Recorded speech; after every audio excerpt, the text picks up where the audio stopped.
Naranjo, boa tarde. Manjo aqui, a gente agora está na página do Ucha, não é isso? Tudo bom, Morgado? É, isso.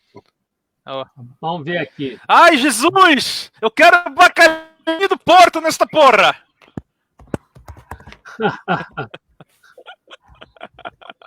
Quem falou isso? Eu. Acho que o JP não ouviu. Tinha que ser o Naranjo. Ô, JP, a internet é boa aí? A internet é legal, aqui funciona bem. É melhor que a daqui, pô. Muito melhor que a daqui. Com certeza. Da Europa, porra, que você tá achando? Portugal é perto da Europa. Tem Portugal. É quase, é quase na Europa. Portugal é quase na Europa. É isso aí. É isso aí, amigos. É, muito bom.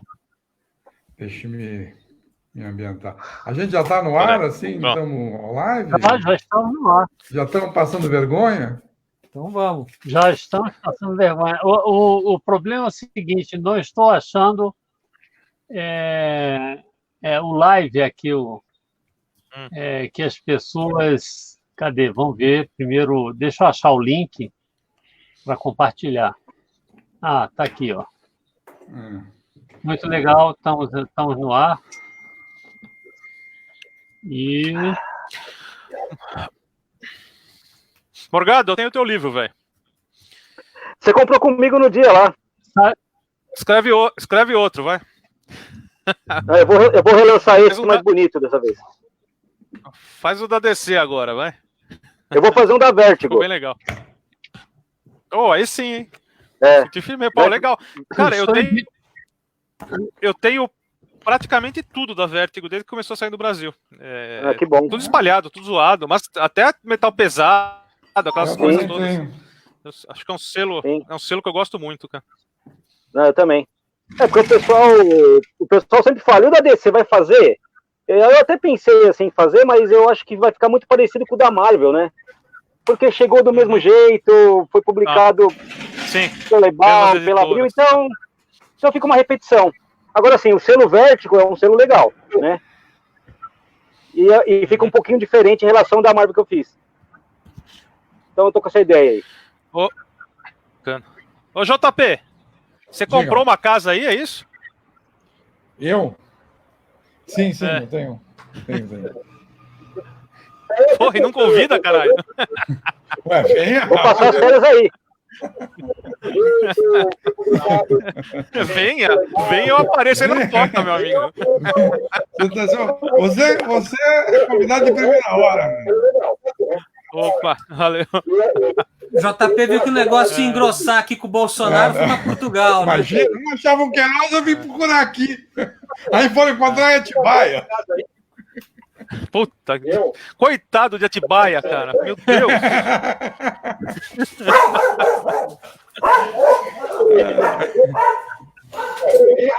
Mas então. Vamos lá, Caniúcha. Podemos começar? Podemos. Então vai. Tá dando um eco aí de alguém. Tá assim, dando um eco forte de alguém aí. Uma TV, um rádio, alguma coisa. Deixa eu ver isso. Parou. Agora melhorou. Põe a linha. É que eu estava compartilhando. Sabe quem é que tem o teu livro, o Morgado? Quem? É o Bruno Porto, que acabou de entrar. Então ele tem, e nessa nova edição que eu vou relançar, tem algumas coisas que eu peguei com ele, num texto que ele escreveu sobre logotipos, né, de gibi. Bem legal, bem interessante. Eu achei por acaso na internet, depois eu até falei com ele. Tem muita informação boa lá de bastidores. E algumas coisas que ele escreveu lá eu usei como fonte para a próxima edição aí. Que legal. Um abraço, Porto. O Rui Brito, o editor que nós vamos entrevistar na próxima semana, acabou de entrar. Boa tarde, boa noite. JP, embora seja noite aí, ainda está dia aí, né? Ou não? Muito, o dia completo. Um sol tremendo ainda. Tá bem. Vai acontecer às 9 da noite.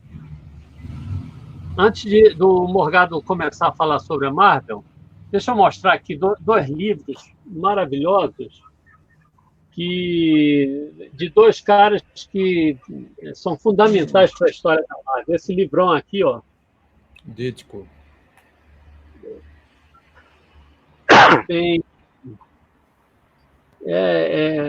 Tem várias histórias clássicas dele. Que beleza. É lindo, é lindo.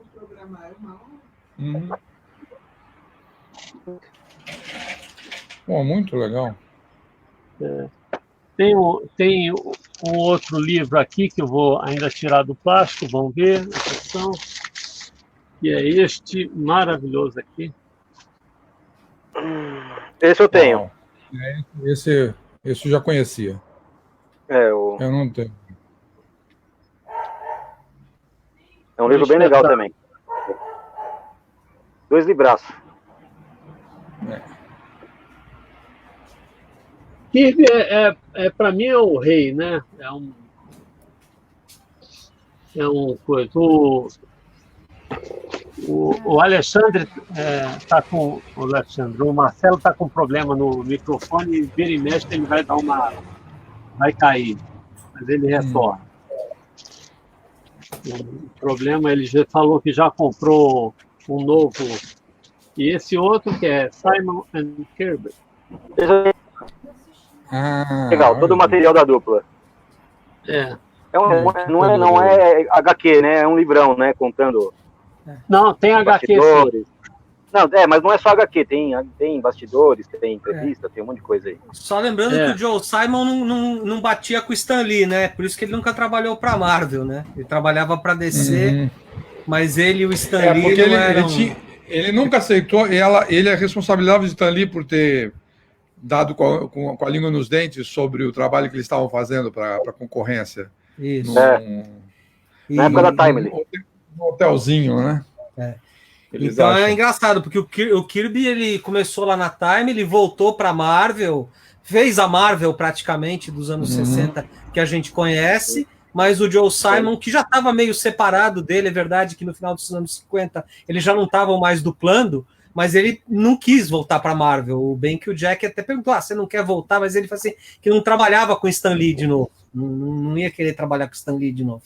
Né? Achava o Stan Lee pior que merda, né? Fazer o quê? Acontece essa vida, né? Stan Lee adorava ser o centro das atenções, né? Tem esse ele era a estrela. O grande mérito do Stan Lee foi ele ter entendido que ele, num certo momento onde a cultura pop estava ascendendo, ele percebeu que ele podia ter um lugar como ícone cultural pop, antes que todo mundo percebesse isso, né? Mas era uma característica própria dele, né? Sim. A pessoa dele era assim e se encaixou muito bem com aquela época, né? Mas veja, JP, ele já era editor da Marvel há 15 anos, 20, e nunca tinha feito nada, né? Aí ele percebeu que aquele negócio ia começar a se valorizar de alguma forma e ele começou a capitalizar muito espertamente, né?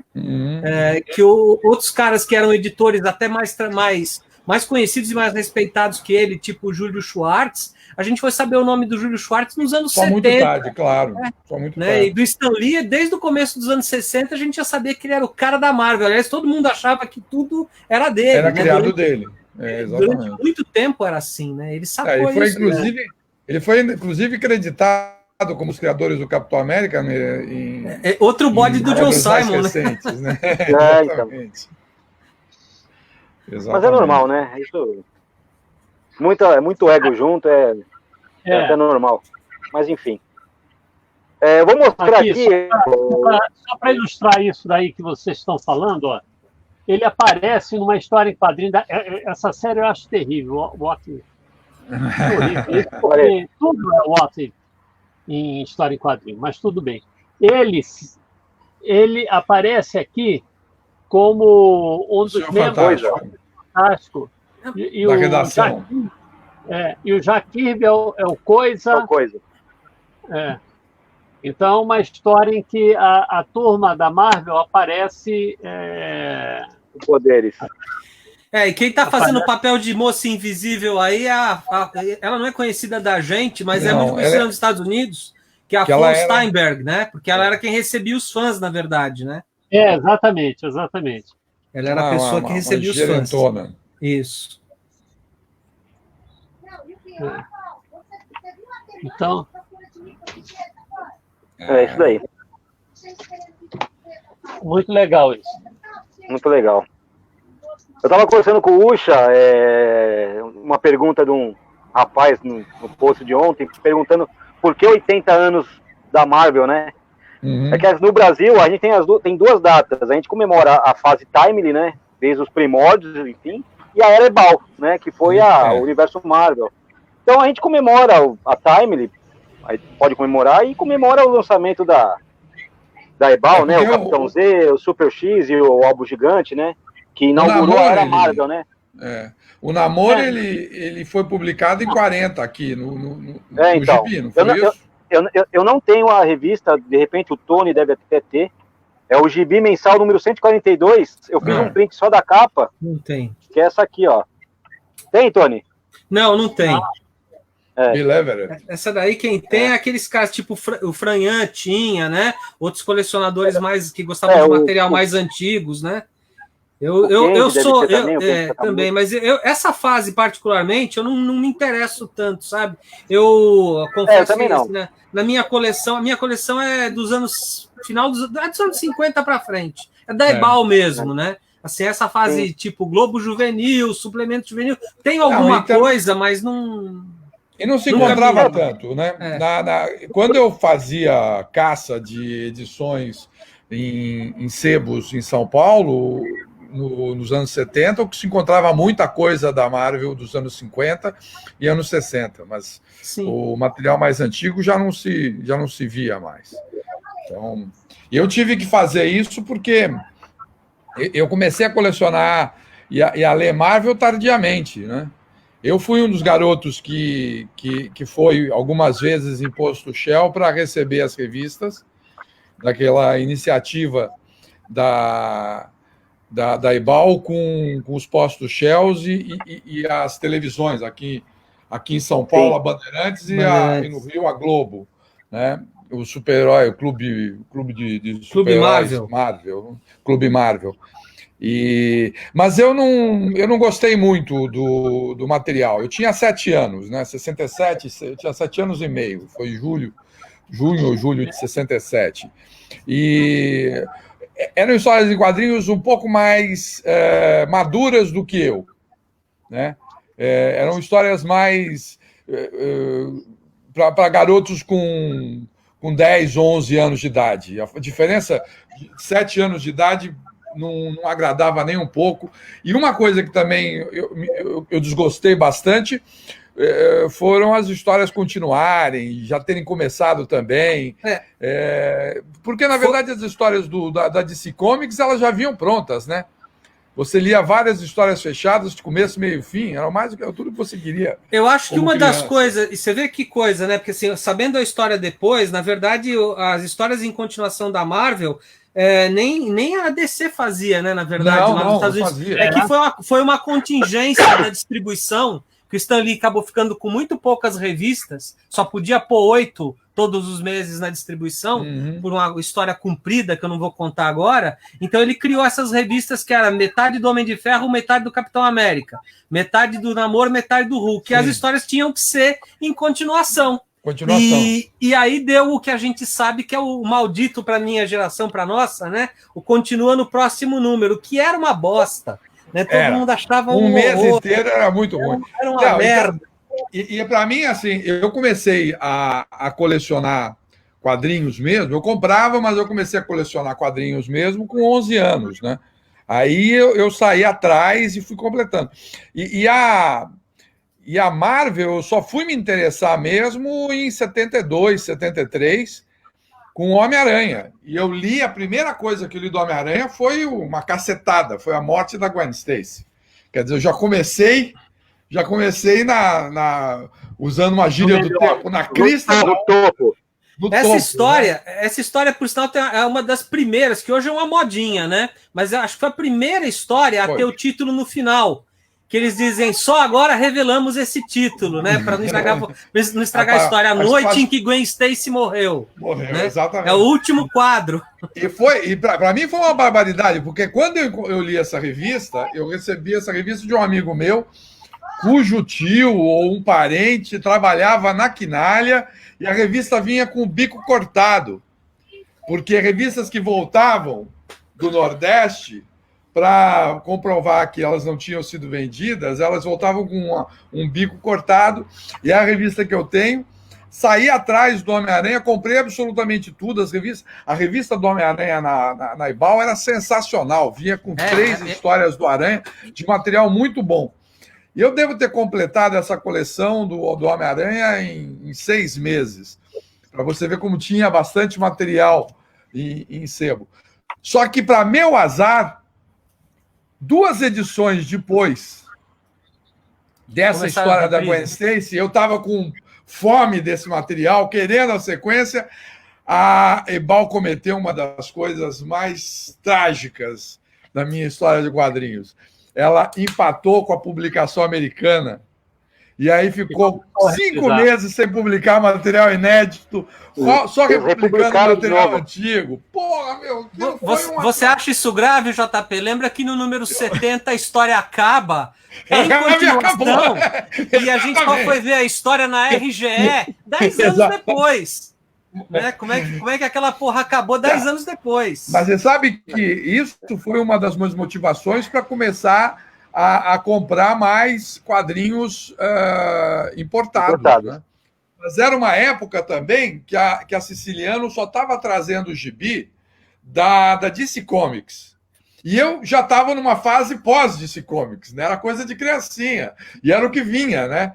Eu me satisfazia com Legião dos Super-Heróis, eu queria saber do Homem-Aranha. E aí depois o material começou a chegar, mas bem depois eu perdi a sequência e fui retomar mais na fase do Chacal, mais adiante. Bom, mas isso, na verdade, me marcou, inclusive, foi uma das coisas que, para mim, era exemplo do que não se podia fazer com o leitor. E está acontecendo isso agora, com materiais que eu estou traduzindo, em que a editora brasileira encosta no material americano. Isso é inadmissível. Deixa eu fazer uma queixa, então, para você, porque, por exemplo, a Rio Gráfica deixou uma história do Quarteto Fantástico sem final e vocês não retomaram. Né? E faz, assim, acho que 35 anos isso, e a gente não sabe o final daquela porra daquela história, que tá lá num almanaque Marvel daqueles lá. Perdido. Uma história, perdido, né? Mas eu lembro que saiu, eu lembro que tem uma história para acabar que nunca acabou. Em minha defesa, eu devo ter falado pro Elcio, é importante continuar. E aí o Elcio falou assim, dane-se, a história não é boa, vamos pegar outra coisa. Deixa eu contar um pouquinho da minha história com a Marvel, que foi muito parecido com a do JP. Na época eu estava começando a me interessar por quadrinhos e por ler e tal, não sei o quê. Então comprava muito DC. E aí, quando surge a Marvel com essas histórias duplas, essas daqui, né? Não me chamou tanto a atenção, porque eu achei muito diferente, né? Uma coisa era muito diferente demais. Eu estava acostumado com a DC e me dava a sensação de que era uma coisa mais adulta. E você está com um Steranko na mão também, né? Exatamente. Pois é. Mas aí é uma bala difícil de engolir. O Steranko é maravilhoso. O Steranko, para mim, é um rei. Eu vou mostrar o primeiro gibizinho que eu tive na vida, que foi esse aqui, ó. Grande gibi. Superman das Marvel 29. Do Viúva Negra do Jorge Pérez. Aí, quando surgiu... eu assistia muito aqueles seriados na televisão em preto e branco, Batman, o Homem na Lua, não sei os nomes, aqueles seriados de faroeste ou de ficção científica, tinha muito, e tinha também uns de pulp, tinha o Aranha, que era um cara vestido de preto, chapéu, e ele com 2 armas, não sei o quê. E eu achava esse personagem muito, muito bom. E o Aranha Negra. É o Aranha Negra, isso. Hoje em dia eram seriados de cinema, né? Tinha dois. Passava na televisão. Passava muito na televisão. Passava muito na televisão. E aí surgiu o Homem-Aranha na banca. Isso me chamou a atenção, porque eu gostava muito, muito daquele personagem Aranha Negro e peguei para ler. Quando eu li o Homem-Aranha, e aí eu assim fiquei impactado, porque é totalmente diferente de tudo que eu li da DC. E aí, a partir daí, eu comecei a me interessar pela Marvel, a partir da leitura do Homem-Aranha. Qualquer um que começa a ler o Homem-Aranha... Do primeiro número do Homem-Aranha, que saiu, aí eu comecei a comprar os outros. E aí porque o Homem-Aranha não era tão... No início não era continuação. Tinha uma continuação, mas a história terminava. Essa capa, para mim, depois me digitaliza ela. Eu tenho ela encadernada aqui, mas porque essa capa, para mim, é uma paixão. Ele tentando entrar no Quarteto Fantástico. Cara, você não pode entrar no Quarteto Fantástico, porque senão vai virar quinteto, meu caro. Agora, Tony, Alexandre, o que eu não consigo entender é por que eu não sei a história, por que o Aranha não chegou junto com os outros super-heróis Shell? Eu sei. Porque ele não era um super-herói Shell. Foi uma puta campanha de marketing grande. Eu não sei se todo mundo lembra, mas tinha esses bonecos sensacionais, né? Sim, tinha lancheira, tinha a bola, tinha camiseta, tinha game, tinha desenho na TV, tinha música do MPB4 e tinha gibi na banca, tudo de uma vez ao mesmo tempo agora, né? Então a gente foi muito bombardeado. Mas por que não entrou? Por causa o desenho do Homem-Aranha foi feito um ano depois daqueles. Então ele estreou um ano depois. Não, ele não fazia parte dos desenhos. O que inclusive tem outra coisa que é engraçada com relação a esses desenhos com o Brasil, né? Falando dos bonecos. Essa coleção de bonecos da Marx americana, lá nos Estados Unidos era com o Demolidor. Tá? Mas o Demolidor não tinha gibi aqui.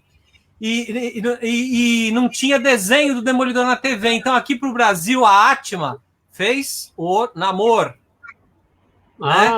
Que é o boneco mais raro da coleção. Pode ver que o meu tá até meio estragadinho, porque foi o que eu consegui comprar muitos anos depois, né? Mas esse boneco não tem em lugar nenhum do mundo. Esse boneco só saiu no Brasil. E olha só. Em todos os outros lugares do mundo é o Demolidor. Aqui não é. Né? O Demolidor só foi ganhar revista. O Demolidor só foi ganhar revista em 69, né? Junto com o Homem-Aranha. O Homem-Aranha também. O Homem-Aranha apareceu antes no álbum gigante, uma edição do Thor com ele na capa. Com ele na capa. Eu acho, se não me engano, a história é aquela história que a gente comentou do Homem-Areia, se eu não me engano. Sim. Não, é do Homem Moldado. A primeira história dele. Tá, do Homem Moldado. Homem Moldado, tá. Que aqui chama. Acho que vocês chamaram de Magma. Eu chamei de Magma. É que, na verdade, Molten Man é uma tradução incorreta, né? Você chamar de Homem Moldado. Porque Molten Man era. Homem derretido. Que era pior, vai. Não, pior mesmo é homem absorvente. Então, assim, o Homem-Aranha mudou todo o meu conceito de Marvel. Eu comecei a procurar e comecei a ver que eram personagens absolutamente criativos e à frente do seu tempo, porque você tinha um personagem que era um monstro. Isso era inimaginável na época, era tipo o Dr. Jekyll e o Mr. Hyde. Que era o Hulk, né? O Hulk, isso aí inimaginável. Onde alguém iria pensar em transformar um monstro num personagem de coisa? Outro é o Namor, que é um vilão. era um vilão e, ao mesmo tempo, era um vilão e um defensor da ecologia. Então, mas veja, ó, na época que eu era moleque, eu frequentava uma barbearia que o cara era colecionador antigo de quadrinhos. Colecionador não, leitor antigo de quadrinhos. E ele era puto com esse namoro aí da Ebal e com o Capitão América da Ebal, porque ele tinha lido esses personagens antes, né? Naquela fase dos anos 40, e ele fala que tinha mudado o personagem, que o personagem não era essa merda, que ele falava, esse louco, não sei o quê, tá? Ele ficava puto, muito puto, principalmente com o namoro. O namoro eu achei fantástico, porque a volta do namoro do Capitão América, ela tá vinculada, é cronologia Marvel pura. Porque começa com o Tocha Humana encontrando o Namor saindo, e aí depois, numa outra história, o Namor encontrando o Capitão América no cubo de gelo, jogando no mar, os Vingadores encontrando. Porra, meu. Ele nem sabe que é o Capitão América, JP. Não sabe que ele joga exatamente. O inteiro na água. Ele assim, adorando um humano, esses humanos fazendo isso. Eu achei sensacional essa coisa. Para mim, toda vez que eu tentava explicar para as pessoas por que a história era bacana, eu contava essa sequência. Eu não tenho a original, mas eu tenho um print aqui da estreia do Capitão América no Brasil. Ó. Ah, cara, olha que legal. O guri. Junho de 43. Com os coloristas já tomando liberdades nessa época, né? O Capitão América é uma foda, cara, que sempre me irritou, que todo mundo acha que ele tá de manga curta. Toda vez que ele passa para algum colorista novo, ele acha que tem que fazer a manga do Capitão América cor de pele. Nunca ninguém entende. Esse aí também, esse aí 2 tons de azul. Esse é do Capitão América 100. É a capa do Capitão América 100 que eles recontam a origem dele. Uma coisa legal do Capitão América, eu sempre gosto de falar disso. Vocês sabem que o Simon e o Kirby tiveram que ter proteção policial da Prefeitura de Nova York por causa da história em quadrinho dele, do Capitão América dando murro no Hitler, um ano antes dos Estados Unidos entrar na guerra, porque foi uma época em que muita gente nos Estados Unidos não queria de jeito nenhum que os Estados Unidos entrassem em guerra, e uma parte dos intelectuais, uma parte dos artistas estava fazendo campanha. E isso, na verdade, fez parte dessa campanha para os Estados Unidos entrar. E o LaGuardia, que era o prefeito da época, teve que garantir proteção policial contra ameaças. Desde aquela época, nós tínhamos Minions já aporrinhando a vida da gente. JP, ninguém gosta muito de falar isso porque fica feio, mas a verdade é que tinha o Charles Lindbergh era nazista. Ah, sim. Né? Aqui o Getúlio tinha fortes convicções pró-Alemanha. Tanto que ele levou muito tempo para fazer o acordo com os Estados Unidos, teve que ser regiamente pago. O Perón tinha feito escola militar na Alemanha, o Juan Domingo Perón. Então, esses caras todos, assim, na época, tinham uma forte sensação de que, até porque não se sabia dos campos de concentração, isso é uma coisa descoberta depois, e tinha muito simpatizante pró-Alemanha. Muita gente que achava... Mas naquela época é compreensível, porque, na verdade, você tinha tido experiências da democracia que tinham redundado em uma série de problemas. Então, quando surgiram outras opções, um monte de gente comprou ideia, principalmente quando falava em ordem, essa coisa toda. O que não se admite hoje é ter simpatia por isso, né, 90 anos depois. Quer dizer, depois de todas as experiências possíveis e imagináveis. Mas naquela época foi alguma coisa que chamou muita atenção, o Capitão América e essa postura dele. Eu gosto demais do Capitão América. Ele é meu... eu também, é o meu preferido. Está se tornando meu personagem preferido. Exatamente. Agora, veja, né? Até o Gerard Jones, acho que é ele que fala naquele livro do Homens do Futuro lá, que tem acho que a pior capa de todos os tempos de um livro no Brasil, né? Que não tem absolutamente... Homens do Amanhã, né? Homens do Amanhã. Que o livro é sensacional, mas a capa que fizeram aqui é um lixo. Mas, enfim, não falando da capa, falando do livro, acho que ele menciona isso lá, que assim, uma acusação que se fazia muito é que os quadrinhos eram... Até o próprio Goebbels falou isso, né, que os quadrinhos americanos eram judeus. Não estava longe da verdade. Não, claro.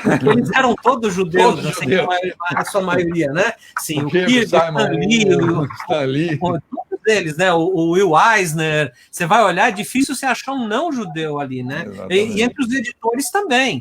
Então, com certeza, né, ouvindo parentes da Europa falando já de perseguições, né, já do tempo eles já estavam sabendo, eles já estavam sabendo e já estavam tomando lado, né? Então não é de se estranhar, né? Agora falando um pouco do mercado de quadrinhos, fala aí.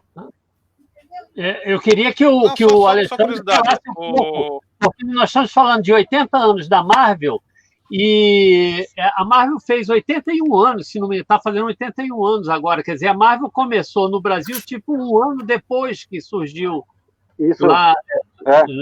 Conta um pouco dessa história, Morgado. Então, eu mostrei aqui, eu não sei se o Naranjo chegou a ver, eu não tenho o gibi, mas eu fiz o print da primeira edição, que é o gibi mensal. Que número é esse? Número 142. 142. De que ano? 40. E por que no Guia dos Quadrinhos, eu vou te aproveitar e te perguntar, no Guia dos Quadrinhos, sim, o gibi mensal está numerado a partir do número 1 de 1941. Cadê essa série anterior no Guia dos Quadrinhos que eu não acho? Tem alguma explicação? Não, tem lá, eu vou te mandar. Eu acho que, eu não sei se eles fazem igual Ebal, de recomeçar a numeração, eu não sei. Eu não sei, deve ser isso daí. Novo gibi mensal, tem gibi mensal, novo gibi mensal, mas eu vou pegar o link depois e te mando aí, desse aqui. Olha, eu não sei se é o caso, não sei se é o caso do gibi mensal, acho que não, porque ele é mensal, mas essas editoras, tanto o suplemento juvenil, essas editoras todas, elas tinham uma coisa que é meio louco quando você vai fazer um garimpo, às vezes na hemeroteca, que é assim, edição de quinta-feira, edição de sábado, os números são diferentes. Então tem muita coisa assim, você vai olhar suplemento juvenil número 275, tem 2 edições diferentes com 275, tem uma que sai às quintas, uma que sai aos sábados, e as histórias são em continuação algumas, mas outras são diferentes. É meio zoneado esse negócio, né? Não é uma coisa tão fácil de ter certeza, enfim. Não sei se é esse o caso. Mas que eu sempre gostei em quadrinhos. Tá próximo. Depois eu vou te mandar o link, Naranjo. Então, eu tenho esse aqui do Namor. Em junho, no Mirim, saiu esse personagem aqui, o Anjo, que é da Timely também. Eu não sei se vocês conhecem, o Tony deve conhecer, o JP também. Que era um detetive sem poderes, tinha um bigodinho, enfim. Era o Batman. E eu tenho aqui. É tipo isso. E a estreia do Tocha Humana também, em junho de 40. Ó. Ah, olha que bacana. Então, nós estamos no dia. Então, quem trouxe esses personagens foi o Alfredo Machado, né? Fundador da Record. Foi ele que trouxe. No livro do Gonçalo Júnior, Na Guerra dos Gibis, ele até conta a história de que ele escreve uma carta para a Time, ele perguntando como que ele fazia para licenciar esses personagens, e aí cometeu o pontapé, né? Com a Timely. Ainda não era Marvel, né? Era tão mais fácil naquela época. Falou que a resposta veio logo, assim, ele recebeu uma caixa com um monte de original, as edições, e o contratinho assina aí, é isso daí. E aí ele começou a fazer entre as editoras americanas com as do Brasil, né? Então é por isso que cada personagem da mesma editora saía em várias, né, editoras do Brasil. Tipo igual isso daqui, ó. Se mostrar isso aqui lá nos Estados Unidos, o pessoal fala, que porra que é essa? Os personagens contavam das histórias, mas eram publicadas, né? Eu ia citar não junto, mas... Eu ia citar essa capa, porque essa capa, assim, o amor é lindo, né? Não, é que hoje em dia se dá uma relevância para essas personagens que elas não tinham naqueles anos. Naqueles anos era assim, vamos lançar alguma coisa para ver se vende, se dura alguns meses, e aí vai. Ninguém podia imaginar que um cara de cueca para fora da calça ia sobreviver 80 anos, né, fazendo gibi, que Batman ia ser um personagem... Quer dizer, Batman é um personagem que chegou quase 2 vezes a desaparecer do registro da humanidade, e agora são esses monstros. Aí quando a gente faz a coisa anacronicamente, a gente dá uma importância que eles não tinham na época. Nenhuma importância. É isso aí. Aí chegando nos anos 50, no Brasil vieram muita coisa do período Atlas, né? Que entre a Timely e a Marvel, eles se transformaram em Atlas. Então, olha isso aqui. O Kid Colt. Essa capa é do Jaime Cortez. Exatamente. Já tem a assinatura dele aqui. Então, nos anos 50, o que foi publicado da Marvel foi Kid Colt, a Lili, a Garota Atômica, algumas coisas de terror do Jack Kirby, aquelas historinhas de monstros, né? Aqui, até chegar na Erebal, né? Cara, é engraçado que assim, eles, na verdade, como todo mundo, eles foram para os cowboys quando acabou a guerra, né? A DC, todo mundo, né? Foi a era do Bang Bang, o final dos anos 40 e boa parte dos anos 50. Os heróis da molecada, quase todos eram cowboys, pistoleiros mascarados, etc. Muito mais populares que super-heróis. Né? E seguiam a linha dos filmes, né? Sim. No cinema também, bastante. Ficção científica. E nessa época saía pouca coisa de herói, né? Igual isso aqui olha Capitão América. De linha de fora. Braço descoberto. Capitão América de sunga.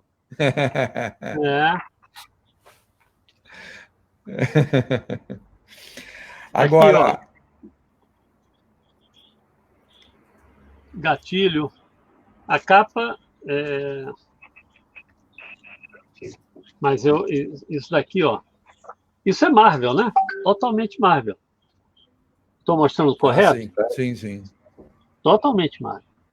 Não tem. Isso aí eu acho que é do Joe Manilli também, viu? Que é um artista que morreu, que era o principal parceiro do Stan Lee. O Kirby estava na DC.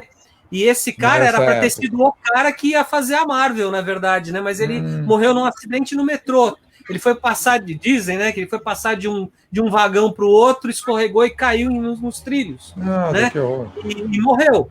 E ele era o principal desenhista do Stan Lee, era o principal parceiro do Stan Lee no final dos anos 50, né? Aí o Kirby apareceu justamente lá, porque o Jack Kirby teve uma briga na DC com um dos editores, chamado Jack Skiff, que era o editor do Batman na época, e o Jack Skiff e o Jack Kirby eles tinham virado parceiros com o Hollywood numa tira diária chamada Sky Masters, sobre a conquista espacial, uma coisa de astronauta, né? E o texto era do Skiff, e eles tiveram alguma briga acerca disso, a tira foi descontinuada, né? É muito bonito esse material, inclusive, tá? Inclusive vale a pena procurar, mas por causa dessa briga o Jack Kirby virou persona não grata na DC. Ele estava fazendo Arqueiro Verde lá e ele de repente se viu sem emprego. Ele foi procurar o Joe Simon, que era nessa época era editor da Harvey, e estava soltando o Homem-Mosca, e o Jack Kirby desenhou o primeiro episódio do Homem-Mosca, que foi publicado aqui pela La Selva, né? Mas assim, aquela coisa não estava dando muito certo. O lance daqueles caras era arte, Verônica, esses personagens. Eles estavam tentando pegar super-herói por causa do Joe Simon, mas não era uma coisa que estava indo para frente. E aí ele foi bater na porta do Stan Lee, e o Stan Lee falou assim: claro, Jack, volta aí, né? E foi meio assim que ele foi parar de volta na Marvel, né? Agora, eu acho a parceria deles e a maneira como eles trabalharam, e a maneira como a Marvel passou a fazer quadrinhos, sensacional. Tem muita gente que se queixa porque diz que é uma maneira preguiçosa, e é mesmo, do Stan Lee fazer roteiros. Mas essa parada de deixar na mão do desenhista para ele decupar a meia lauda que o Stan Lee escrevia e aquilo voltar, dava uma liberdade, dava uma mistura de forças criativas muito bacana. Eu acho que isso tem várias limitações, mas, por outro lado, é muito prolífico. E eu acho que a Marvel se beneficiou demais disso. Muito. Valorizou os desenhistas também. Antes da Ebal, surgiram essas revistas aqui. Ó. Foi depois. Foi depois da Ebal. Isso é 79, 72, é por volta disso. É engraçado. Isso saiu pela JEP. A JEP foi a segunda editora contando a Era Marvel, a publicar os personagens aqui. Ah, legal. Tanto que eles publicaram também os X-Men. Exato, os X-Men também, inclusive material brasileiro. Não, X-Men não, X-Men. X-Men. E o Surfista Prateado. Ah, o Surfista Prateado eu não encontrei. Saiu pela gente, ó. Caramba! E quando o Surfista Prateado apareceu na Ebal, eles chamaram de Acrobata do Cosmos. Acrobatas, eu tava vendo, o Justiceiro foi chamado de Vingador. Sim. Pela Ebal, sim. Pela Ebal. Eu relembrei isso. Belíssima edição e o Justiceiro, ele não tinha, ele era vilão, né? Na primeira história do Homem-Aranha. Era pra ser. Era pra ser vilão, ele não tinha nada de nobre, porra nenhuma. Sabe que eu tenho uma teoria, na verdade, eu acho que o que fez esse personagem pegar foi o magnífico uniforme. Foi aquele cara de preto, ele era muito diferente, né? Aquele cara de preto com uma caveira no peito. Ele era muito diferente. É do Rosandru, não é? Rosandru, é isso mesmo. O Rosandru que desenhou. Isso, e aquilo ficou muito... Acho que isso foi o principal responsável pelo personagem ter decolado naquele começo, assim, porque ele aparece na história, ele não é nem o vilão principal é o Chacal. Ele é o cara contratado pelo Chacal para matar o Homem-Aranha. Podia ter acabado nisso, né? O cara indo preso, né? Mas voltaram com ele e sumiram com o Chacal. Alguma razão tem. Deve ter sido muita manifestação do cara. Que na verdade pega aquela fase de Dirty Harry, Charlie Bronson, e eu acho que ele segue nessa onda. Esse clima que ele acabou pegando. O clima do Vingador Sanitário mesmo, do cara que vai lá para matar o bandido, entendeu?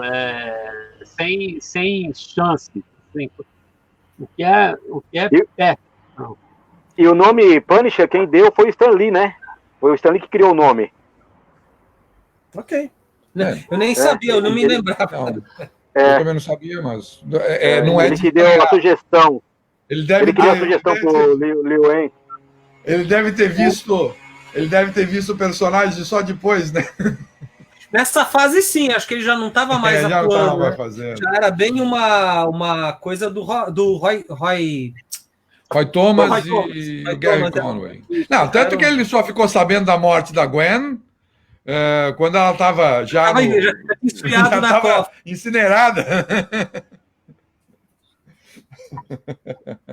Não é, para ele foi uma coisa absurda, porque era para ser a namoradinha eterna do Homem-Aranha. Morgado, Oi. Por que você se apaixonou pela Marvel? Porque você tem tudo da Marvel. O que a Marvel te fez? Qual foi sua primeira história? Conta um pouco disso. Então, o primeiro gibizinho que eu tive na vida foi esse aqui, né? O que eu já tinha mostrado. Acaba de me E essa revista aqui tinha, além da Viúva Negra do Jorge Pérez, tinha o Mestre do Kung Fu, do Mick Zack, que eu gostava, mas o que me pegou aqui foi os X-Men do John Byrne, né? Que era, acho que a terceira ou quarta parte da saga da Fênix. E quando eu li isso aqui, eu pirei, eu não sei por qual motivo, assim, eu acabei gostando demais. E aí eu comecei a ir atrás das outras revistas, e aí eu virei colecionador xarope, né? E aí isso aqui, pra mim, entrou no coração e nunca mais saiu. E aí eu comecei a comprar, meu pai comprava também, às vezes uma tia, um tio dava, alguma coisa assim, aí eu fui juntando, fui lendo daqui, aí descobri a Ebal, fui atrás da Ebal, e começou a crescer a minha coleção. E eu tinha 6, 7 anos quando eu comecei a acompanhar, e lá para os 12, 13 eu comecei a colecionar de fato. Então eu fazia igual o JP aí. Eu não ia de bicicleta, eu ia de metrô e ia em todos os sebos do centro, fazia troca, juntava dinheiro do lanche eu guardava para comprar gibi. Então assim, é uma paixão que vem desde criança. O meu pai, ele era colecionador de livros, né? Ele tinha aquele círculo do livro, vinha um representante, deixava um catálogo. E meu pai lia muito, né, na minha época de criança. E para estimular, ele começou a comprar as revistas para ler aí. E era só Marvel. Ele não comprava DC, não sei, era Super Aventuras Marvel. e Capitão América. Eram os que eu sempre tinha em casa, assim. Porra, então eu cresci com o Frank Miller, com o John Byrne, com o Jim Starlin, com o John Buscema, aí não tinha como, né? E esse período da Abril, pra mim, era o período mais fértil, né, da Marvel. Não, você... O Warlock do Jim Starlin, o Frank Miller, né? Os Vingadores. Eu acho assim, não tem uma revista da Marvel melhor no Brasil, em toda a história dela, melhor do que Super Aventuras Marvel. Não, é o maior mix já feito. O mix mais brilhante que apareceu. Nossa, foi uma época maravilhosa. O que tinha de coisa boa para colocar nessa revista, brincadeira. Então, quem pegou essa época e acompanhava, não tinha como não se apaixonar e não gostar. E foi o meu caso. Aí depois eu comecei a ir atrás de outras coisas, né? Material da DC, material nacional. Aí eu comecei a expandir um pouco a minha coleção, né? Mas tudo começou com a Marvel. Eu conheci a Marvel, a da Ebal mesmo, né? Eu comecei a ler ali, mas eu não colecionava. Eu comecei a colecionar, tampem os ouvidos, né? Com a Block. Por causa da idade, né? Porque assim, os gibis da Block saíram quando eu tinha 11 anos. Né? E aí eu finalmente... É aquela fase que você começa a ter algum controle sobre suas próprias emoções e sobre o parco dinheiro que você tem, né? Então eu comecei a colecionar as revistas da Marvel na Block. Depois é que eu fui atrás da Ebal, completar coleções que eu tinha lido esparsamente, mas eu não conseguia colecionar, até porque não tinha em todo lugar, né? E agora eu vou dizer uma coisa que às vezes até choca um pouco as pessoas, mas assim, como colecionador sério de quadrinhos, um lado meu fica meio horrorizado com formatinhos e com o colorido do formatinho e com a tradução. Mas posso dizer uma coisa? A experiência de leitura dos formatinhos é muito melhor do que dos gibis originais dos anos 70, até porque o texto é resumido e é uma fase da Marvel que tem um palavrório no original. Nossa. Né? Que, assim, diálogos intermináveis, porque o Stan Lee não fazia isso, de verdade seja dita. Os diálogos do Stan Lee, eles são concisos, ele coloca lá, mas ele não exagera. Mas o Roy Thomas, pelo amor de Deus. Uma coisa, às vezes eu pego um original e comparo, porra, é mais legal ler o da Abril, cara. Você lê a história, é muito mais bem contada, a história não enche o saco, e o Roy Thomas vai num papo furado, né? Enche linguiça pra caramba. A verborragia do Roy Thomas foi aumentando com o tempo. Aquele material que ele fez dos heróis secundários da Sociedade da Justiça, Invasores. Para DC Comics. Justiça. Não os invasores. Inc, né? Eu acho Justice Inc., que eram os filhos, e tinha também Sociedade da Justiça. All-Star. Mas All Star Squad, né? All Star Squad. Nossa, aquilo é insuportável. Ele levava 15 edições para falar de 3 meses do período da guerra, mas era muita coisa. Isso era bem complicado. E eu acho assim, o formatinho ele era muito democrático. Era um preço muito acessível. Era atraente na banca, viu? Era atraente na banca, ele ficava bem posicionado, era uma coisa que você não tinha, que é muito difícil. Os gibis maiores, hoje em dia, eles têm que competir muito mais com outras publicações, né? Na verdade, eles desaparecem na banca. Eles têm cara de revista, não cara de gibi. Eu concordo. Mas eu sou... Pra falar, eu dos formatinhos, eu tenho que da Marvel, cresci com os formatinhos, até entendo que hoje, para publicar hoje, não seria tão viável, talvez, porque o mercado é outro e tal. Mas eu gosto dos formatinhos, tenho um carinho muito grande por eles, assim. A questão do mercado é o que eu senti. O mercado hoje é um ovo formado por um bando de marmanjos. Bando não, um punhado de marmanjos. E aí o que acontece? Esses marmanjos não querem mais gibi com papel ruim, com cor mal feita, com registro falhando, entendeu? Ou então com texto cortado. Eles querem aquela coisa envelopada, linda, brilhante, porque é para agradar a cara da minha idade. Não é para agradar a leitor. Tem gente que compra quadrinhos por causa da lombada, né? Fica bonitinho assim. Para ficar bonito na estante. Mas olha só. É um tipo de gibi que é intragável para garotos de 11, 12 anos. Quer dizer, eu acho que tem várias coisas que afastaram os leitores dos quadrinhos, né, as pessoas dos quadrinhos, mas em grande parte pode ser, também tem esse aspecto. As histórias em quadrinhos que são produzidas hoje não são para garotos de 11, 12 anos, que são aqueles que deveriam alimentar essa fornada de leitores. O Frank Miller fez um meia-culpa sobre isso há uns anos atrás. Ele falou exatamente o que você está falando. Ele falou o seguinte, que ele, inclusive, se sentia como um dos culpados, ele dizia que era cúmplice disso, e que eles passaram a tratar os gibis como coisa de adultos, e os gibis, tradicionalmente, tinham um mercado que se renovava, que era meninos entre 8 e 12 anos. Eles começaram a fazer para adulto, e esses meninos foram para o videogame. Claro. E não saíram mais. Né? Quer dizer, a concorrência com o videogame já é grande. Não foi o contrário, não. Não foi o contrário, não. Não foi o contrário, não. Acho que a atração do videogame é imensa, não há dúvida. Competir com o videogame é bem complicado. Mas os quadrinhos entregaram de bandeja. Ah, sim. Isso sim. É um problema. Era entretenimento barato, Ucho, era dinheiro de lanche. Você conseguia... não vou tomar Coca-Cola, vou comprar um gibi. Quantas vezes você ouviu e viveu também, nós mais velhos, essa história, vai comprar o pão na padaria. Você comprava o pão na padaria, tinha troco e ainda você comprava um gibi. É inconcebível uma coisa dessas. Vocês sabem aqui em São Paulo, pelo menos, a quantidade de bancas que fica em frente a padarias, né? Claro! É isso que eu ia falar. E um monte de moleque... Aqui tinha uma banquinha do lado. Hoje em dia não tem mais. Eu não tenho nenhuma banca perto da minha casa aqui. Nenhuma. Eu tenho que pegar e ir de carro, ou andar uns 5 quilômetros.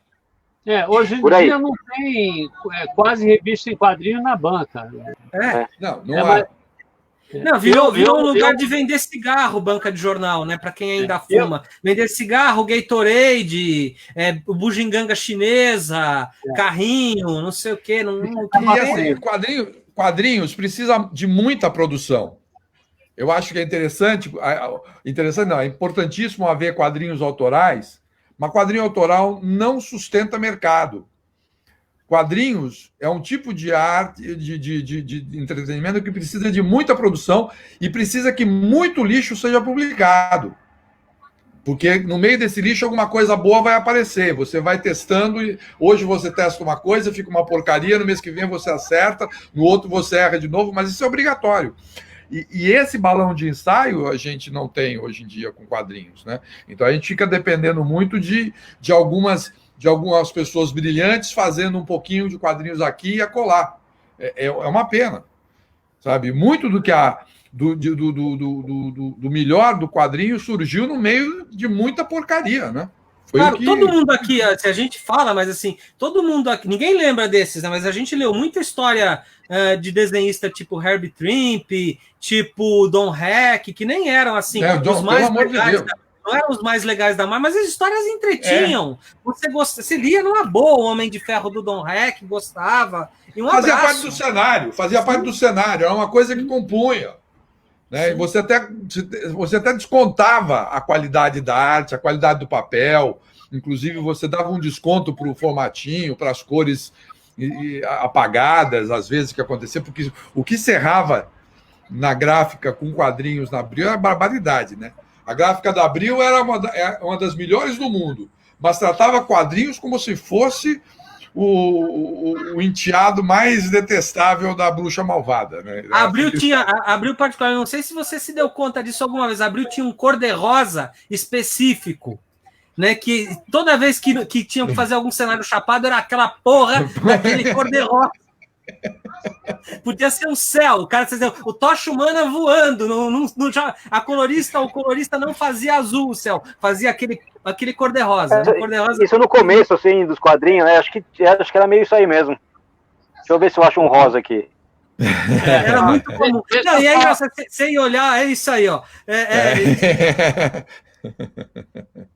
Eles faziam bastante isso. Eu queria falar um pouquinho da Abril, principalmente por causa do JP. Eu já falei isso para ele já. O JP é o responsável por salvar a Marvel no Brasil, né?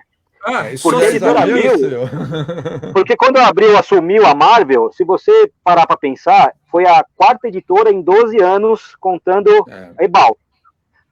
A quarta editora das grandes. Então a gente põe aí Abril, Ebal, Bloch, RGE, Abril. Tirando as nanicas todas, que pegaram uma casquinha. Então, assim, em 12 anos, a quarta editora, alguma coisa estava acontecendo de ruim, assim, né? Então, o que faltava era exatamente o que o JP fez, né?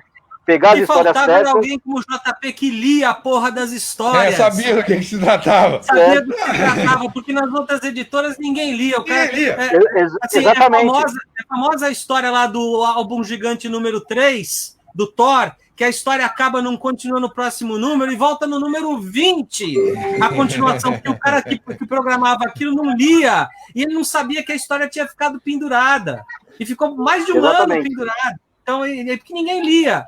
Ninguém lia, a verdade é essa. O JP era fã, lia, sabia do que se tratava e fez um ótimo trabalho, verdade, JP. Obrigado. Sou também grato a você, como leitor, me proporcionou, porque assim, foi realmente o cara que botou uma puta ordem na casa, você e o Elcio, e, enfim, só tenho a agradecer também, porque eu não vou nem fazer, eu gostava das revistas da Ebal, porque as histórias eram boas, eu gostava das traduções e tal, mas de verdade, quem botou ordem na parada foram vocês. Né? Que mesmo o que aconteceria se JP não tivesse ido no Abril? Pois é. O Elcio era bem competente. Não, com certeza. Ele era. Mas eu acho que sozinho, talvez ele não daria conta. Sabe? Não, porque ele não tinha o conhecimento que você tinha. Exato. O que eu tinha... Você uma vez usou o exemplo do Punho de Ferro, que a edição número 1 não era a primeira história, já era a 13ª. Exato. Então, assim, essas coisas não era qualquer um que sabia, que conhecia. Não, e assim, eu lia os gibis com uma voracidade de nerd. Quer dizer, eu fui um nerd que chegou no lugar certo, na hora certa. Isso foi importante. E assim, muito do que eu e o Elcio fizemos foi botar o ovo em pé. Foi constatar que o que era mérito na Marvel. O mérito na Marvel é a continuidade. São todos os personagens convivendo no mesmo universo. Vamos dar isso para o leitor. A Abril, ela tinha uma equipe de artistas fenomenal desde os anos 50. Ela sempre trabalhou com montagem, com recriação de quadros. O Lucha mesmo falou do Primágio, que mudava o Pato Donald, ele transformava no Zé Carioca. Isso é uma coisa que, quando eu cheguei lá, a Abril já sabia fazer. Então, na verdade, vamos aproveitar esse know-how e vamos fazer a nossa própria sequência. Eu acho que deu certo. Eu imagino assim, que talvez se não tivesse ido para Abril e se não tivesse sido da maneira como foi, talvez a Marvel ela tivesse hoje no Brasil, mas mais tardiamente. Talvez chegasse junto com os filmes. Ou tivesse uma existência mais fragmentada, pulando de editora para editora, como aconteceu em vários países aqui na Europa, né? Em Portugal, na França, na Itália, assim por diante, até chegar na Panini, e a Panini dá também uma certa conformação e uma certa sequência. Eu acho que é isso que é importante na Marvel. Mas foi um momento chave, assim, porque se abriu. Você uma vez me disse que tinha diretor lá dentro que estava postando. Quanto tempo vai durar essas revistas aí? Foi tinha gente lá de dentro. Isso não vai durar 6 meses. Que torcia contra. Então vamos imaginar que tivesse durado 6 meses. Durou 6 meses, ia voltar para Ebal? Quem que ia publicar, né, naquela época? A RGE? Ia ficar um buracão aí. Ebal estava no final. A Bal já estava desaparecendo, tanto que entregou para a gente o material da DC Comics, já com a editora, com o prédio já fechando, a gráfica também, com uma série de problemas. Então não tinha. Eu acho que o que aconteceria seria isso. Se a Abril não tivesse mantido, ela ia pular de editora em editora, e algumas editoras iam publicar algumas coisas, ia ficar dividido, até o momento em que viessem os filmes, e aí então alguma editora seria incumbida de fazer um trabalho para acompanhar o cinema. Eu acho que essa que seria a história. Mas é isso mesmo. E nós perderíamos leitores mais cedo. Nós, quadrinistas, perderíamos leitores mais cedo. Os quadrinhos aqui no Brasil seriam uma coisa muito mais ausente do que hoje antes do tempo. Eu acho que isso teve essa importância muito grande. Mas a Marvel ela tem uma importância muito grande, nessa época tinha uma qualidade muito boa e era difícil não dar certo na Abril. O que acontece, o que a gente já falou em outras lives, é que os editores, os donos das editoras, estavam um pouco se lixando para quadrinhos. Ele era uma coisa, faz aí. Vendeu, continua, não vendeu, para. E vendia. Entendeu? E a fase foi boa também da Abril, né, o JP? Os X-Men do John Byrne, o Warlock, os Vingadores do Buscema. Então, assim, a fase também ajudou, né? As histórias. Demolidor do Frank Miller. Demolidor do Frank Miller. Mas foi exatamente, foi um momento muito propício. Eu não tinha impressão, assim, na época que eu comecei a trabalhar na Abril, as histórias ainda não tinham chegado no nível que elas chegaram em meados dos anos 80. Então nós tínhamos muito material. Já tinha o material dos X-Men, mas era uma coisa assim que uma exceção no meio, né? Então era um material de nível mediano e o X-Men lá em cima. Mas a partir dos anos 80 a qualidade começou a crescer. Porque o que aconteceu com os quadrinhos é que muita gente que aprendeu a ler com quadrinhos nos Estados Unidos começou a voltar para os quadrinhos e a repensar a produção desses quadrinhos e fazer crítica a respeito disso. E gente que queria fazer quadrinhos por amor a essa forma de arte. Então, esse movimento acho que começou a ter frutos nessa época. Final dos anos 70, meados dos anos 80, aí nós tivemos esse projeto, isso tudo. E a Marvel foi a época que a Abril estava com tudo na mão. Todo o material. O Conan, naquela época, a Espada Selvagem, vendia mais de 100 mil cópias por mês. Nossa. Né? É uma barbaridade. Acho que batia 130, 140, por aí. E não se esperava, né? Não se esperava que... Quando eu e o Elcio nos empenhávamos para a gente conseguir o Conan para Abril, a gente não imaginava de publicar jamais o Espada Selvagem. O que a gente pensava era publicar o material do Conan the Barbarian nos gibizinhos, nos formatinhos da gente. Mas a resposta foi tão importante que apareceu aquele gibizão imenso, aquele em formato magazine, que é uma exceção, né? Muito antes do formato americano começar a se impor, inclusive na Abril. E é uma coisa que eu acho que até algum editor hoje podia tentar fazer, era inclusive resgatar, porque não foi publicado aqui. O gibi Conan the Barbarian, porque a Espada Selvagem matou essa publicação aqui. E tem muita história boa do Gil Kane, do John Buscema, que saiu no gibi de linha, no gibi colorido, não saiu na Espada Selvagem, né? E só que a Espada Selvagem eclipsou todo esse material por causa dos desenhos. Então, Conan virou isso, né? Mas tem muita história boa ali e que, às vezes, até superiores às histórias da Espada Selvagem, que os desenhos eram sempre bons, mas nem sempre as histórias eram boas. Às vezes as histórias não eram tão legais, enfim. É opinião, acho que tem. É um Conan relegado assim, a um obscurantismo que não merece. Eu vou continuar falando, sempre vou falar isso. Eu detesto o formatinho. Para mim, foi a época negra dos quadrinhos, foi esse período que deixou de ser, por causa a desculpa da crise do papel, diminuíram o tamanho das revistas. Então, os formatinhos da Ebal são péssimos, porque é uma redução da coisa. A da Abril ainda, apesar do crime que eles cometiam, de rearranjar tudo, ficava muito melhor de ler, concordo, acho... mas é uma fase negra. Mas isso aí fazia parte dessa tática que o JP e o Elcio tiveram para trazer o leitor de volta, porque a Marvel estava minguando aqui, né? A RGE terminou vendendo as últimas edições do Homem-Aranha. Isso não é culpa do JP. Isso aí o mercado exigiu e por causa da crise do papel, isso em 70 e tantos, Sim. começaram a diminuir, e aí como os editores, os donos das empresas achavam que quadrinho era coisa de criança, então, coisa de criança, então é igual a formato de Pato Donald, de Tio Patiz. Aí publicaram no tamanho pequeno, é isso, simples assim. Então, não, sim. Não, o que eu estou falando é em relação aos cortes que eles faziam. As editoras, os donos de editoras tratavam quadrinhos como lixo. Coisa de criança, então bota naquele formato.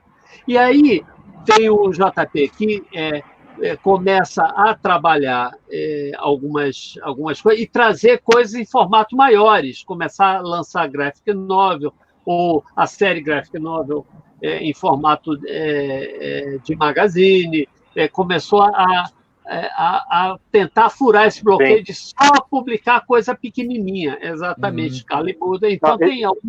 Esse aqui foi o Gibi da Discórdia. Então, da Globo, algumas experiências boas nessa época, alguns trabalhos, algumas revistas boas num formato maior que vocês lançaram aí. Esse daí, ó. Essa história teve o nome mudado porque o Cláudio Marra não quis colocar o homem mata, né, a palavra matar junto com a palavra Deus ama. Deus ama o homem mata. Ele era pastor, né? Ele era. Ele era pastor, viajou, ficou fora do país também, bastante tempo. Mas então, ainda bem que foi publicado, pelo menos. Mas o nome é muito bom também, o conflito de uma raça também. O nome é bom, né? É legal que fica essa curiosidade, assim, né? Coisa do mercado brasileiro, mas é tranquilo também. Tem mais alguma curiosidade para contar, Morgado? Então, eu acho que era legal falar um pouquinho justamente das nanicas, que são raridades, né? Aquelas coisas da Paladino, da Saber, lá do Valdomiro, porque... Saber chegou a publicar? O Tony tinha falado nos programas anteriores sobre o formato... Como que é o formato mesmo, Tony? Formato de livro. Formato de livro. Aí saiu algumas coisas bizarras. Sargento. E tem esse aqui, ó. E esse daqui é um dos mais raros a saber, que é o Drácula. Sinceramente, eu até fiquei surpreso. Eu achei que isso nem existia. Achei que isso tinha sido anunciado e não tinha saído. Quando você apareceu com isso, eu falei assim, nossa, porque nunca tinha achado isso aí. Quem vê um desses aí não reclama mais do que a gente fez na Abril. Não. Pois é. Tem esse daqui também, ó. O Doutor Mistério. Doutor Mistério. Que é o Doutor Estranho. Olha, por sinal, essa é uma das melhores histórias do Doutor Estranho, essa história específica. Tá aí, essas histórias desenhadas pelo Barry Smith, né? E são muito boas. E justo nessa editora indigente aí, que é a Minami Case. Minami Cunha. Também teve o Conan, que foi publicado pela Roval, com o nome errado. Cadê? Devagar. Mostra de novo o Doutor Mistério, por favor, Morgado. Saíram só esses 2 números aqui. Só. Mas teve uma edição parecida com essa também, pequena, do Conan, não teve? Tem. Então. Mesmo formatinho. Isso tudo é formatinho? Mais ou menos, né? Olha aí, ó. Assim, Na verdade, formato um pouquinho intermediário, um pouquinho maior. Mantinha a proporção americana. Estava no meio termo, vamos dizer assim. Abril mudava a proporção também. Vocês citaram o Ratan. Industrial, né? Esse aqui é o Conan, né? Foi batizado de Ratan. Isso aqui não é uma edição pirata. Tá? Não é. Foi publicado com o nome de Ratan porque a Roval também publicava o Conan. E por causa do registro, a Roval. A Roval também publicava. Publicava. Essa Gorrion, não é? Esse aqui é da Graúna. Graúna. A Graúna era a gráfica que imprimia o lote da Roval e da Gorrion. Por isso que os gibis são bem parecidos, né? E foi publicado como Ratan por causa do registro da época, né? Que você tinha que meter o registro lá no departamento de polícia. Então eu não podia ter 2 gibis com o nome Conan em editoras diferentes. É por isso que Desafiador Destemido saiu com esse nome por causa que a Ebal já tinha o registro. O nome Demolidor é da Ebal. O nome então, por isso era da Ebal. Por isso que a AGEA publicou com esse nome, né? Porque por causa desse registro aí, da época, que passava lá pelo departamento de censura, aquela coisa toda aí, né? Esse é um termo muito legal. Bom, né? Para não ter mal entendido, né? Ó, deixa eu mostrar uma coisa legal aqui, ó. Aquela coisa, a garotada querendo trocar a figurinha, me dá o teu call, eu te dou o A Gorrião publicou essas histórias aqui de amor, que era do Stan Lee, do Romita. É umas coisas bem legais, cara. É tudo da Marvel. Uma coisa que eu acho que vale a pena comentar, gente, até porque é um bastidor que eu fiquei sabendo depois pelo Zala, que ele foi diretor de arte da Taika e tal, e que, na verdade, é a razão de ser dessas editoras aí e de... Como é que sai Hartan e sai Conan, um pela editora, um pela outra? É que a Chinaglia, ela adiantava a grana apenas você apresentando a capa. Então, você apresentava a capa impressa para eles, e diziam, estou fazendo essa revista, vocês vão distribuir, vamos distribuir sim. E aí eles te adiantavam a puta grana. Né? Isso aí deve ter sido uma jogada para ter o adiantamento da grana. Isso. Então, também. Porque o Conan saiu pela Minami Cunha, aí foi para Roval e a Graúna publicou esse no meio aí. Com o nome por causa do registro. Né? Eu vou mostrar aqui a primeira revista Marvel colorida no Brasil. Tá indignadíssimo aqui, corrigindo um bocado as coisas que a gente está falando aqui. Não é nada disso que vocês estão falando. Agora eu não queria publicar o Conan porque lembrava Conan, Xota. No Rio, né? E o cu virou Col por causa do Ju. Teve essa porra de registro. Ele tá... O Ota precisa ser chamado. Eu trabalhava na Gorra na época que eu perguntei para eles. Por que não Conan como no original? Ué, você mas a Gorrião não, mas a Gorrião não publicou o Conan. O Otto era meio ingênuo na época. Uma época em que o Otto era ingênuo. O Conan saiu pela Minami Cunha, saiu pela Roval e esse Hartan é da Graúna. Aham. A Gorrião publicou o Luke Cage, publicou o Cu, algumas edições. O Luke Cage também, ele apareceu nessas editoras pequenas, né? Como o herói de hoje. O herói de hoje. Aparecia como o herói de hoje. O herói de hoje. Eles usaram as letras, né? Luke Cage, herói de hoje. Eu lembro que eu peguei as primeiras histórias do Luke Cage e transformei numa história só. Quando a gente publicou na Super Aventuras Marvel. Ficou bom, ficou bom. Ninguém reclamou, né? Não, ninguém notou. É isso daí. O Alan está dizendo que agora usava Roval como laranja. Fala. Então, por exemplo, se você pegar a coleção do Col, por exemplo, o Expediente às vezes sai como Roval e às vezes sai como Gorrião.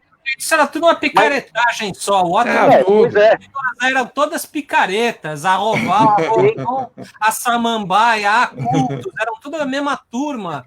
Na verdade, eram duas turmas, uma turma no Rio, uma turma em São Paulo. Mas eles eram amigos e assim, era tudo para pegar a grana do adiantamento da Quinalha, né? E faturar em cima de uma época que o mercado vendia bastante, e eles falavam que iam imprimir 30 mil, imprimiam 12 mil e embolsavam o resto. Tinha um monte de sacanagem nisso, né? Agora, a sacanagem mais profissional que era a do grupo de editores associados, que lançou um monte de coisa, né? E aquilo, me parece, até eu não tenho como te dizer. A GEA era um braço dos editores da O Cruzeiro que estava no final.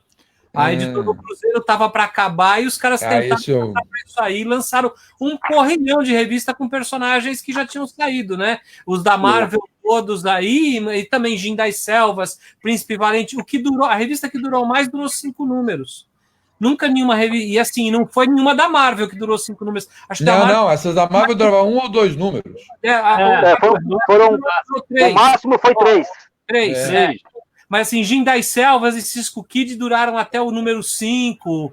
Uma ou outra durou um pouquinho mais, mas assim, estamos falando de 5 meses, né? Não é, mas era um gibi bem bonito, viu, Tony? Eles eram. Cara, e eles lançaram. É impressionante a quantidade, porque eles lançaram, inclusive, tá vendo esses anúncios aí atrás? Era uma coleção espanhola, que depois a Ebal lançou com uma edição maravilhosa também. Enfim, eles lançaram um monte de coisas assim, de várias fontes, e assim, e as edições eram boas. As edições eram bem, ao contrário da Cruzeiro, inclusive, que imprimia mal, essas aí a impressão era boa, as capas eram bonitas, enfim. Mas isso foi até hoje uma das histórias mais obscuras dos quadrinhos no Brasil, é a Géia, principalmente pela qualidade das edições, né? E pelo pouco tempo que durou. E ninguém nunca soube quem era Ernesto S. Carneiro, que é o editor que aparece aí em todos os expedientes, né? E assim, Ernesto S. Carneiro, que caralho é esse cara? Assim, nunca mais editou nada e nunca tinha editado nada antes. Então não se sabe quem era esse sujeito, né? Porque lá na Gorrion... a editora durou um ano só também. É isso. Isso provavelmente era alguma operação laranja aí também, para faturar em cima. Coisas que eram possíveis. Né, que se fazia, né? Sim. Assim como você vai pegar assim, o pessoal da Saber, a editora era uma família Fittipaldi, editora Paladino, editora Saber, editora Interpolar, editora Superplar, um monte de editoras assim. Mesmo pessoal, é um jeito de faturar, ter registros diferentes. E o pessoal reclama da Abril, Jota. Pois é. Na verdade, eu dou cara a tapa, né?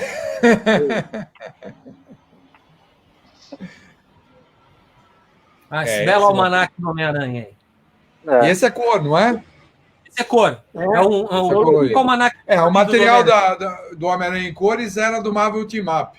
Isso. Exatamente. Era do Marvel Team Up. O Capitão América teve acho que 8 ou 9 edições coloridas. Não é isso? Essa aqui foi a primeira.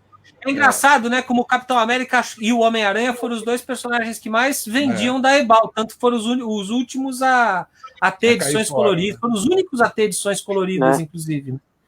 Né? Porque quando a Géia pegou esses títulos, a Ebal segurou o Capitão e o Homem-Aranha, né? O Homem-Aranha. O Homem-Aranha, inclusive, dizem que vendia bem. O próprio Ota diz, né? Que era uma das revistas que vendia melhor na Ebal, né?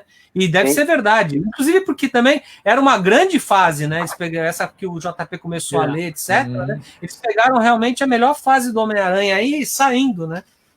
E aí encostaram na edição americana e deixaram uma história pendurada há 10 anos. Nossa Senhora! Coisa do mercado internacional, né? Eu me lembro que deu até nota em Veja, não sei se vocês lembram disso, né? A final da história é publicada 10 anos depois, eu falei assim, porra, imagina, não era só eu que estava me importando isso. Saiu uma nota na Veja para falar isso, né? Que finalmente a história acaba. Alguma coisa mais, Morgado? O que mais? Hoje, por coincidência, eu recebi aqui o álbum de figurinha da Panini, né? Que comemora os 80 anos, né, da Marvel. Acabou chegando hoje. Daqui a pouco eu vou colar as figurinhas aqui. Gente importante é assim, recebe o gibi. Eu não recebo eu comprei esse aqui. Eu comprei. Queria receber uns gibizinhos aí de grátis, mas não recebo. Não dá nada para ninguém. Não recebo, viu? Nem para os colaboradores. Nem para os colaboradores. Que, na verdade, o que fala muito é a respeito das tiragens, né? Eu fico imaginando. Se distribuir para os colaboradores, não sobra para os leitores. Não sobra para os leitores. Virou nicho, gente. Não adianta. Era massa, virou nicho. Não tem o que falar, né? Vocês estavam falando aí de 100 mil exemplares de, assim, pouco tempo antes, nos anos 70, o Zorro da Disney não foi publicado pela Abril porque vendeu só 130 mil exemplares. Eles estavam esperando que vendesse pelo menos 200 mil. Não, quando eu cheguei na Abril, o corte era 70 mil exemplares. Baixou de 70 mil exemplares e já entrava na reta de extinção. Tanto que a gente, o tempo todo, estava tentando sair desse limite com os gibis da Marvel nos primeiros anos. A gente conseguiu sair com alguma folga, mas a partir de um determinado momento, o patamar de vendas começou a cair e as editoras começaram a trabalhar com números menores. E cada vez, aí não parou mais, foi ladeira abaixo Dos anos 80 para cá foi ladeira abaixo. Se você pegar o Homem-Aranha e o Batman hoje, porque a Panini não divulga os números, né? Mas, sei lá, uns 5 mil exemplares eles colocam na uma coisa que para mim, eu acho que não passa para mim disso. da marca, dá muita ideia de que os gibis não vendem muito, é que as editoras elas estão muito levando muito a sério a opinião dos leitores. É uma coisa esquisita que eu vou falar agora, porque é o seguinte, a gente levava muito a opinião dos leitores, mas a opinião dos leitores é assim, eu comprei o gibi, essa é uma opção positiva. Comprei o mês que vem, é uma opção positiva. Agora, não, eu quero o meu super-herói com o biquinho assim, eu quero com a estrelinha daquele jeito. E é o que hoje em dia está se fazendo. Então, as editoras elas estão reféns de um punhado de leitores muito pequenos. Se elas perdem esses leitores, elas não vendem nada. Então, elas têm que fazer material com determinadas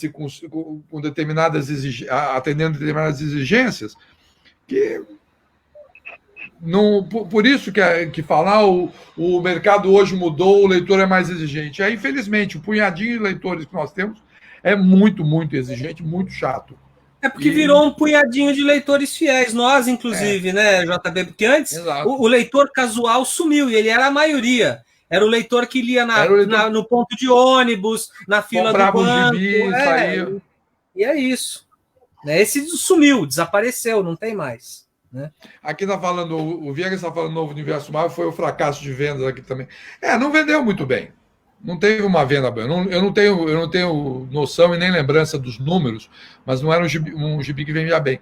E era um material que tinha uma premissa interessante, mas difícil de agradar muito, né? As histórias ruim! Era ruim, fala logo, era ruim! Era ruim e tinha aquela ideia, né? As histórias, elas tinham... O estigma, inclusive, melhorou com o Byrne, né? Também. Mas era um material muito fraco e com a proposta de fazer histórias que seguiam mês a mês, né? Quer dizer, entre um gibi e o outro passava um mês. Quer dizer, também sabe, um pouco de fantasia é necessária, né? Chega de realidade. Recentemente eu escrevi uma crítica sobre um gibi que é muito bem considerado, não vou falar aqui agora, mas, coloca o personagem de uma maneira muito real. Porque se eu quiser ler histórias reais, eu vou pegar o jornal, eu não vou ler uma história de super-heróis. Um cara que está colocando a cueca para fora da calça. Eu quero ler fantasia. E que é uma coisa que assim, quando eu era adulto jovem, 19, 20 anos, 25 anos, eu achava importantíssimo os quadrinhos não serem só para crianças, né? Pelo menos esses quadrinhos de banca. Aí depois o que a gente percebe é que histórias de super-heróis elas não podem ser para caras com mais de 17 anos.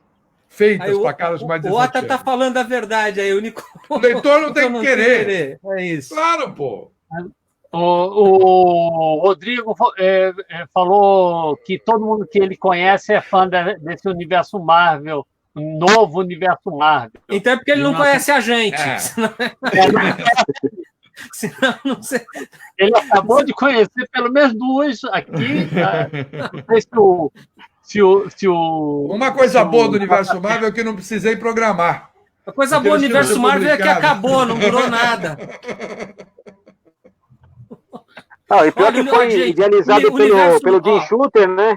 Foi idealizado pelo Jim Shooter, que foi o editor, talvez, o mais importante desse dado. Mas olha, o universo Marvel, para mim, é igual a New Coke. É igual a New Coke. Os caras New Coke, nos Estados Unidos, os caras resolveram inventar uma nova Coca-Cola e descontinuar a velha. Não durou 3 meses. Imagina por quê, né? Porque deve ter sido uma boa ideia você inventar um novo sabor para a Coca-Cola. Né, mais parecido com o da Pepsi. Outra coisa que eu acho que não teve o efeito esperado, né? O Universo Ultimate. Até que vendeu, teve boa produção, essa coisa toda. Então a gente não pode dizer que foi um fracasso. Mas a ideia do Universo Ultimate era trazer leitores novos, e não trouxe. Deu nos filmes, né? Deu nos filmes, assim por diante, deu material para filmes, assim. Então a gente não pode falar de fracasso. Mas como a ideia, a proposta inicial era trazer leitores novos. Leitores que não estavam lendo os gibis e puxar esses leitores. Mas para mim a premissa foi completamente errada. Por exemplo, a história de origem do Homem-Aranha Ultimate, ela leva 6 edições. Aquilo que o Stan Lee e o Dítico contaram em 12 páginas, 3 quadrinhos, o Bendis ele levou 6 edições para contar a mesma coisa. Quer dizer, não tem como atrair leitor novo um gibi que faz isso. Não tem como, não tem jeito nenhum. Esse é um grande problema dos quadrinhos de super-herói hoje em dia. Eles estão dando uma relevância para os personagens, estão dando uma relevância para o gênero que não deveria ter. E está asfixiando o gênero. O JP, antigamente, quando você começava a ler os quadrinhos na Abril, por exemplo, igual o meu caso, você entendia muitas das coisas que já tinham sido publicadas sem ler.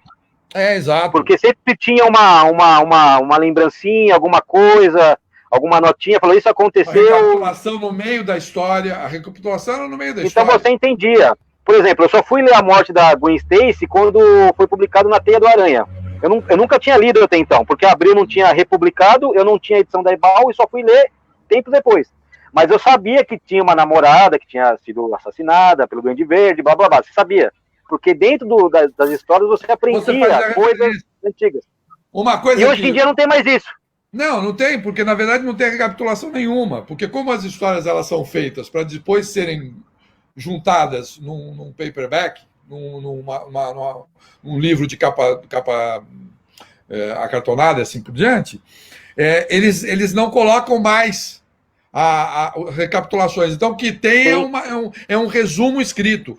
Resumo escrito era uma coisa que a gente tentou na Abril e a gente percebeu que não funcionava. Porque a gente colocava lá em cima um resuminho para ajudar o leitor, para ele saber o que tinha. E eu recebia cartas e cartas, o cara dando a entender que ele não tinha lido aquilo e estava fazendo perguntas a respeito daquilo que ele poderia saber tendo lido o resuminho. Ô, JP, eu lembro de um... aquele resuminho era clássico. Um resuminho, não, um resumão, que vocês pararam a história para explicar o que estava acontecendo com o Orlok.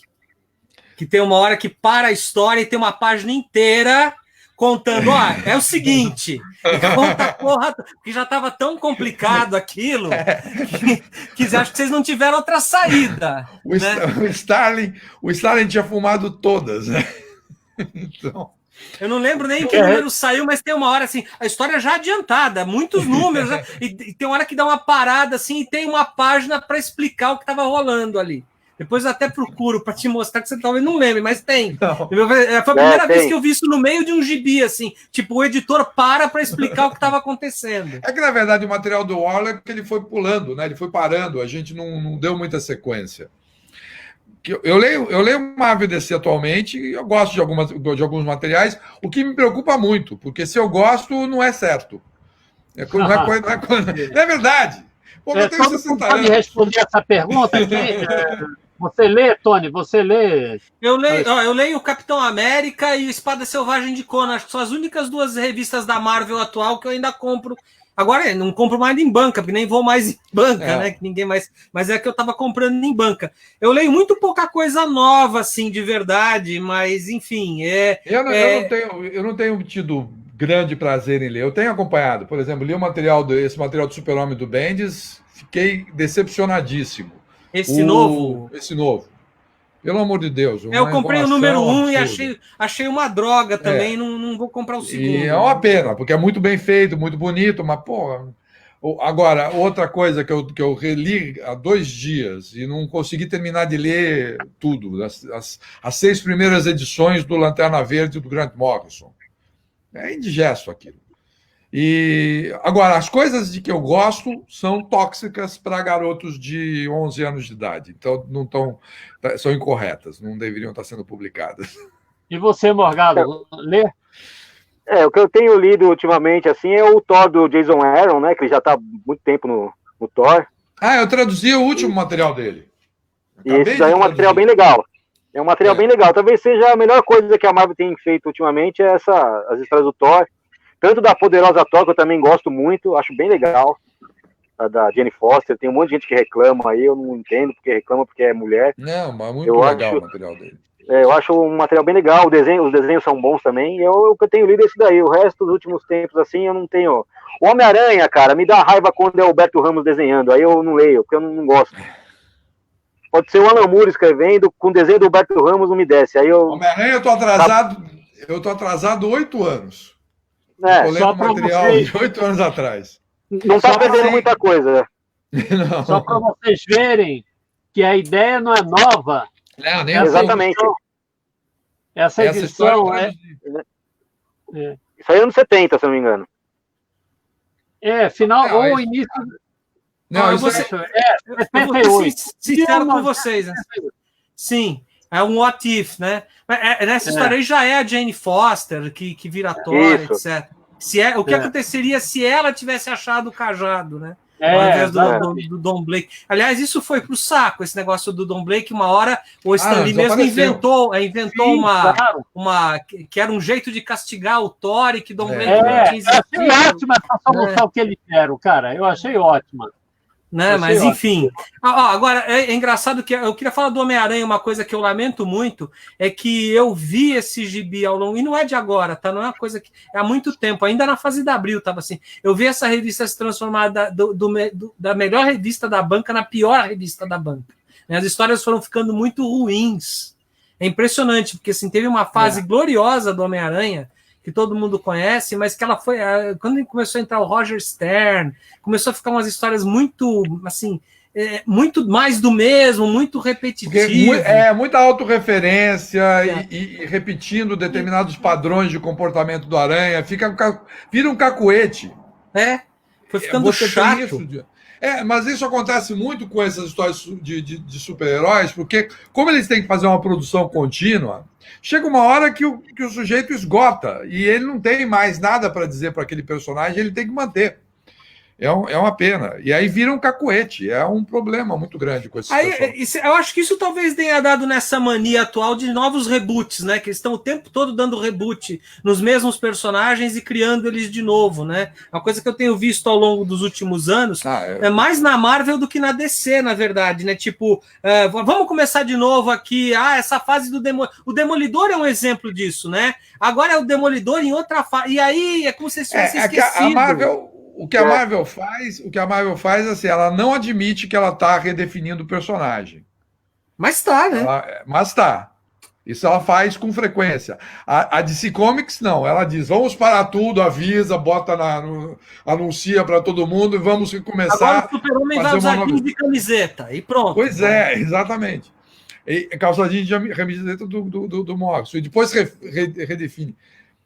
Era uma coisa que foi muito interessante com Crise nas Infinitas Terras, mas, porra, depois da 10ª vez, né? Não tem mais. Não, e agora conseguiram fazer o crime dos crimes, que é esse material do relógio do juízo final, que o Geoff Jones conseguiu fazer um gibi que é o anti-Watchmen. Completamente. Toda a proposta do Watchmen é neutralizada, é negativada por esse gibi do Watchmen dentro do universo DC. Pois é. Uma proposta verdade. Muito ruim, muito ruim. Eu li só a primeira edição disso daí. Não, é a primeira edição. Eu fiquei bem impressionado até a 8ª edição. Mas a partir da 9ª e da 10ª, eu falei, bom, não pode ser isso. E foi. O final é trágico. Tudo que o Alan Moore propôs é feito oposto nesse gibi. Mas eu estou falando desse gibi porque, na verdade, o que esse gibi faz, ele oficializa o Bunda Lelê no universo DC Comics. Né? Então, agora vale tudo existiu, sempre houve, e agora qualquer um pode fazer qualquer coisa sem restrição. Eu estava conversando com o Usha ontem, isso não vai acontecer nunca, mas seria interessante se a Marvel e a DC parasse de publicar mensalzinha e focasse em histórias fechadas, publicando 2, 3 álbuns por ano. Vai acontecer exatamente agora. Então. Eu sempre defendi isso desde os anos 90, sei lá, Seria mais legal, acho que os personagens ficariam...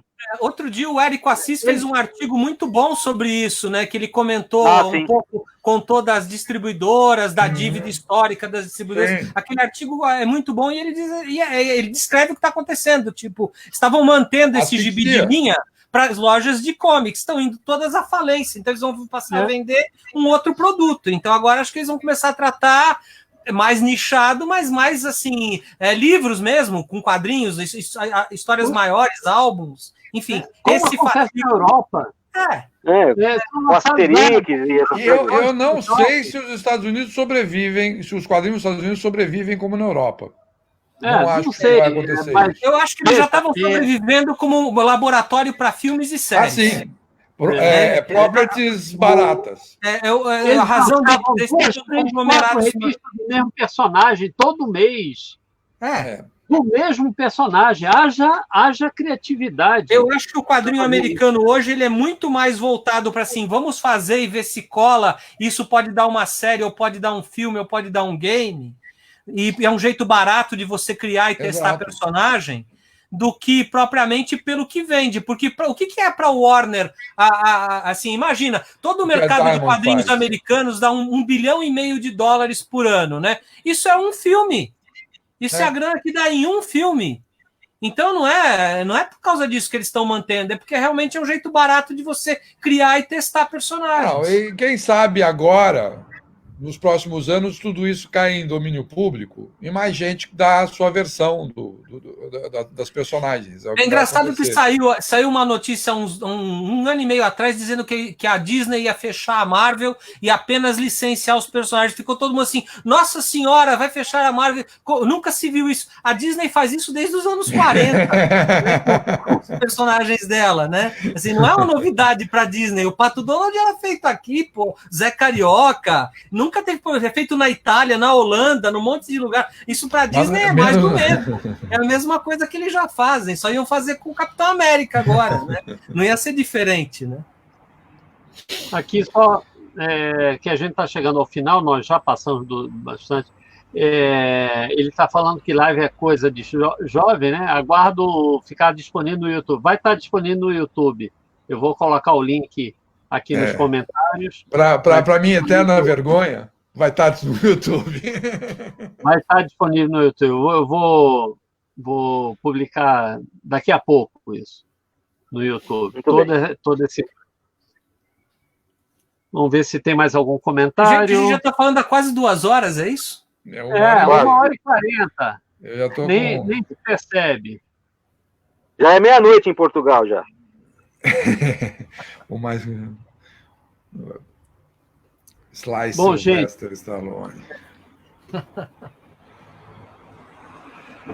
Um abraço foi pro Van. Um papo muito legal. Passamos do tempo. É bom passar do tempo. Eu não vejo problema nenhum quando está divertido.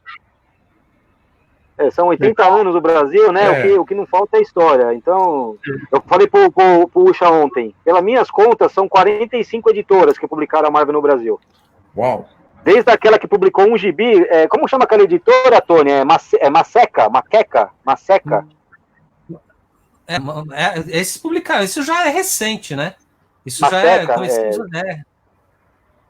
Eles publicaram uma revista, Terror não sei o quê, eu não lembro o nome agora. Maseca é Manuel César Cassoli, tá? Só para vocês saberem. Isso, Maseca. É o nome do cara, Manuel César Cassoli. Ele era o dono da antiga Taíca, e quando fechou a editora, ele tentou voltar com essa editora chamada Maseca, e ele publicou uma revista dessas com umas histórias de terror do Stan Lee lá no meio. Então é Marvel por causa disso, mas não é...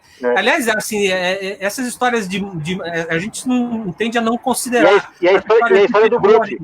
E as histórias de monstros aqui no Brasil, mas a história do Groot está no filme, porra. Assim, todos os monstros estão ali. Então, assim, esses monstros da Marvel, eles têm longevidade. Vão em frente. Quando você menos espera, aparece o Fin Fan Fum aí, né, no meio de uma história. Não, né? O Fin Fan Fum, ele aparece torto a direito. Sempre que pode, eles colocam. O Fin Fan Fum é o único dragão que usa shorts. Isso é, cadê a revista? Eu tenho aqui. Deixa eu ver. Ele é um dragão, gente, para quem nunca viu, o Fim Fan Fum é um dragão com tamanho de dragão e ele usa shorts. É esse aqui, ó. Tá vendo, ó? Aqui, ó. Por que eles se preocuparam em usar esse negócio, usar shorts? Né? Imagina. E o rabo sai por onde? Por um buraco no Tem um shorts. buraco no short. A costureira dele é boa. Foi uma pergunta retórica.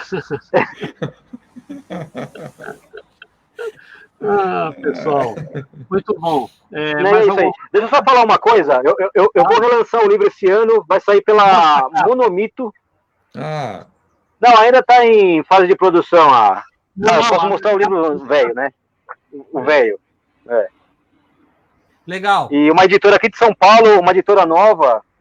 E dessa vez vai ter um trabalho editorial diferente aí. O Marco Massolini, que fez a revisão, que é um grande revisor, e são outros diagramadores. Vai ter uma nova capa, vai ser uma edição ampliada também. Eu falo desse final da Salvat, por exemplo, aquele problema que deu na Bienal do Livro, com o gibi da Marvel, do Crivella, que ele censurou.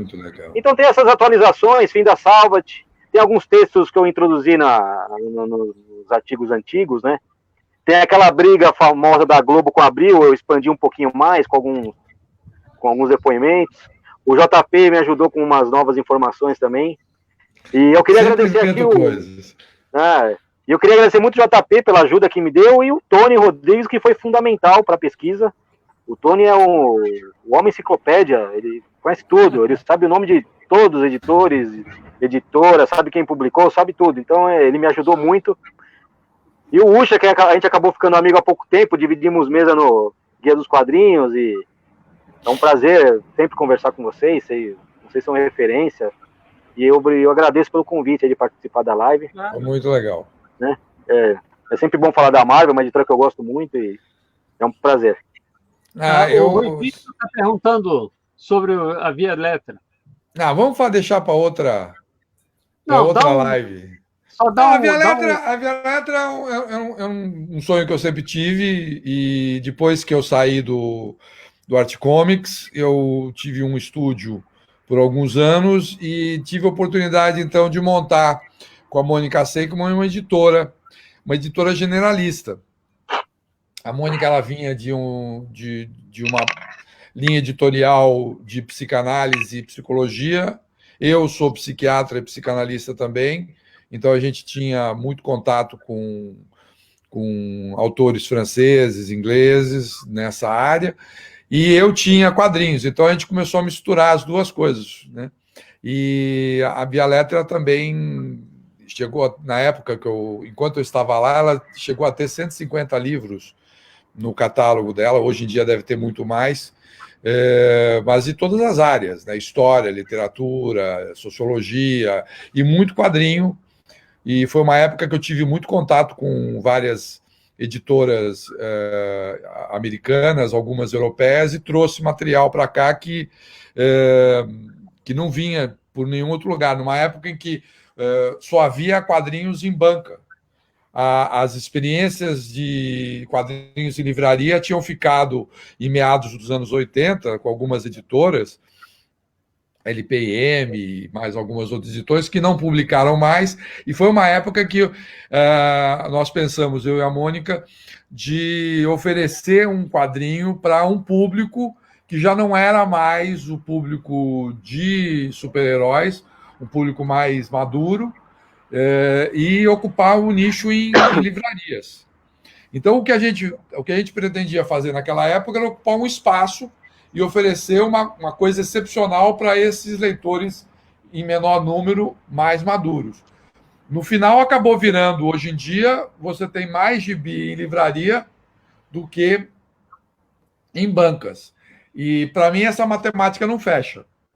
E aí eu continuei na editora até 2004, vendi minha parte para a Mônica, foi a época também que eu saí do Omelete e passei a me dedicar quase que exclusivamente para a medicina. E continuei traduzindo um gibizinho aqui e acolá para não perder a mão. Mais ou menos o resumo da obra é esse aí. Legal, ótimo. Pessoal, muito obrigado. já não tem data ainda de lançamento, né, Morgado?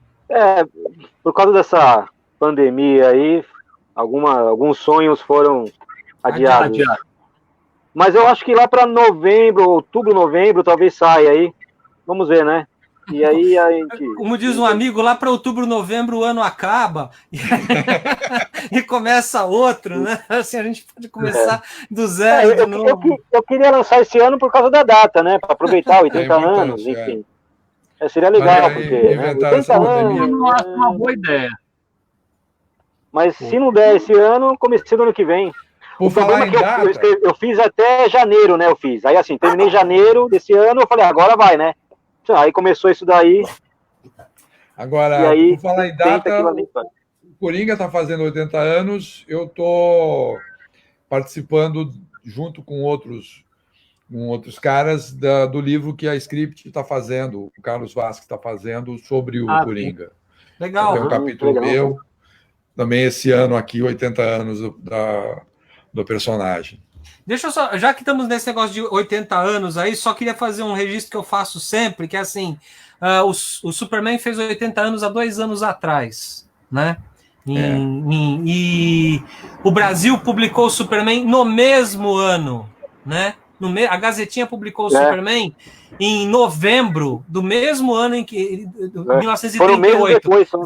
Meses depois, acho que foi o único país do mundo onde isso aconteceu, e cagaram e andaram aqui para isso. Eu tentei levantar para um monte de gente, vamos fazer alguma coisa, inclusive no pessoal da Casper Liber, onde eu tinha uma relação, e eles até a Gazetinha era deles, mas, e assim ninguém ligou a mínima. Eu fiquei tão chateado, tão frustrado, que eu digo para todo mundo, todo mundo foi cuzão, né? Porque podiam ter aproveitado. Eu sei que o Superman não é mais uma efeméride dessas, né?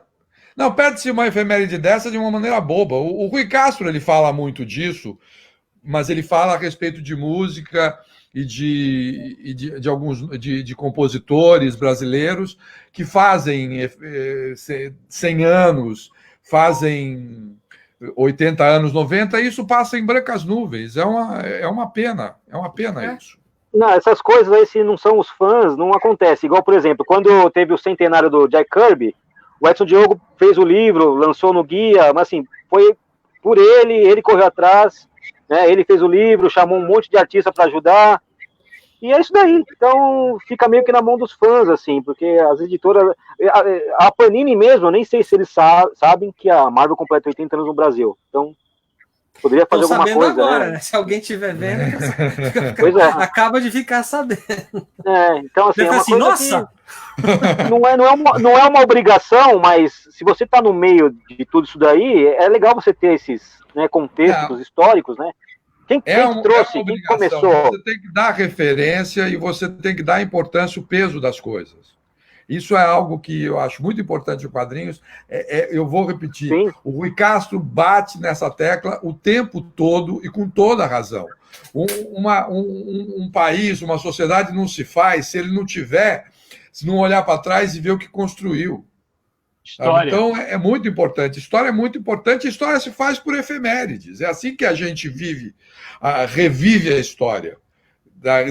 Vê o aspecto, a importância que as coisas tiveram. Isso aí. Estamos aqui para resgatar. 70 anos do tricampeonato mundial. Exato. E os 50 anos do Maracanã e da perda de perder. 50 não, 70 anos do Maracanã e de perder a Copa. A Copa de 50. De 50. 50 anos de tricampeonato. Caramba, meu. Eu vou. Encerra essa live, que agora eu vou ter que tomar meu chazinho, meus remedinhos, entendeu? Porque eu estou me sentindo velho, cara. Pô, o Naranjo caiu aí, não botou mais. Cadê o Naranjo, hein? Onde estará? Não, eu te falei, ele estava tendo um problema com o microfone, e o microfone fazia desconectar tudo, e aí ele não conseguia. Ele tentou continuar, mas não conseguia. O Bruno está chamando a atenção que o Colim faria 90 anos nessa segunda-feira. 90 anos este ano. Pô, olha aí, cara. 90 anos. É só o fã que sabe dessas coisas aí. Pois é, não devia. Não devia, não pode. Sabe, é aquela coisa. Quando a primeira gravação de jazz completou 50 anos e estourou fogos no planeta inteiro. Porra, no mesmo ano estava a primeira gravação de um disco de samba, o Rui Castro chamou a atenção disso. Porra, ninguém lembrava, e daí? O que é isso? Não é nada, é só o samba, que é a nossa identidade cultural. O Pasquim fez no ano passado 70 anos, 50, 50 anos. O Pasquim. E não deram a mínima. Nada. No Rio de Janeiro não teve nada. Foi um absurdo. Mas é isso aí, gente. É uma pena. Vamos lá. Mas a Marvel a gente comemorou aqui. Pronto. É isso. Tchau, gente. Um abraço. Então, até a próxima. Obrigado, próxima quinta. Um abraço. Tchau aí. Próxima Tchau pra todos. tá com Ô, JP, a gente vai conversar sobre a Vertigo depois, hein? Tá bom. Vamos fazer isso, sim. Deixa passar tudo isso daí. Tchau. Tchau. Tchau. Correndo, gente.